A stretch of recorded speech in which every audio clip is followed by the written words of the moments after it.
On July 17, 2025, Ching, former chief executive of Temasek Holdings and wife of Senior Minister Lee-Hsien Loong, stirred debate with a Facebook post that many interpreted as a veiled critique of Workers' Party MP Jamus Lim.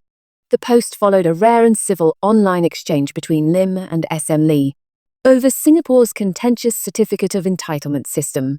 A day earlier, Lim had responded to Lee's remarks at a public dialogue, where the senior minister defended the COE system as a necessary tool for managing limited road space. There's really no easy way to make something which is valuable be distributed fairly and at the same time very cheap, Lee had said. Lim took to Facebook to propose a more empathetic lens, arguing that while market forces are important, they must be balanced with compassion and equity. There remains a pressing need to reflect such values in our policies, he wrote. To many observers' surprise, SM Lee replied personally. He reiterated the government's focus on affordable public transport and targeted assistance, arguing that changes to the COE system itself would be unnecessarily complex. Lim thanked him for the engagement, while reasserting that direct, targeted measures would better demonstrate support for vulnerable groups. Then came Ching's post.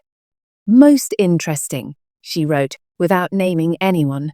She questioned why, in a room full of economists, academics, and professionals, someone with bold ideas chose not to speak up. Instead, she said, that person posts some virtue signals on social media. Perhaps, she mused, the individual feared losing credibility among thinking people, those who must test, live with, or govern by their ideas.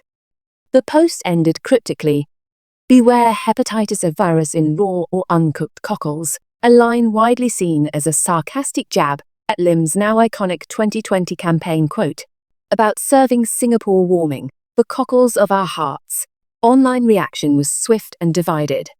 Lawyer Yulian Chun questioned the tone of her remarks. SM Lee says the issue shouldn't be seen as one side caring more or less, and Prof Lim agrees. And then Madam goes to post that Prof Lim is virtue signalling, he asked. Others echoed similar sentiments, noting that the COE framework already includes schemes like the Disabled Persons Scheme, and Lim's call for more social consideration wasn't unreasonable. Some saw Ho's post as petty and snarky, unbecoming of someone of her stature.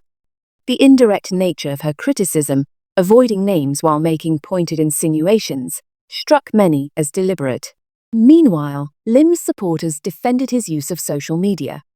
Speaking out online, they argued, opened up space for public discourse, broader, more inclusive, and less politically charged than a live event might allow. Lim has been vocal about vehicle policy beyond this exchange. He raised concerns during Parliament debates in March 2025, questioning whether the fixed 10-year COE duration aligns with evolving electric vehicle technologies. In late 2024, he and fellow MP Louis Chua also called for reforms amid concerns over car leasing firms' impact on COE prices. Their proposals were met with resistance. Officials cited the need for system clarity and equitable access, insisting market dynamics, not corporate speculation, were driving the trend. Yet, as the latest flare-up shows, the conversation around COE and how it intersects with values, transparency, and tone continues to stir strong reactions both online and off.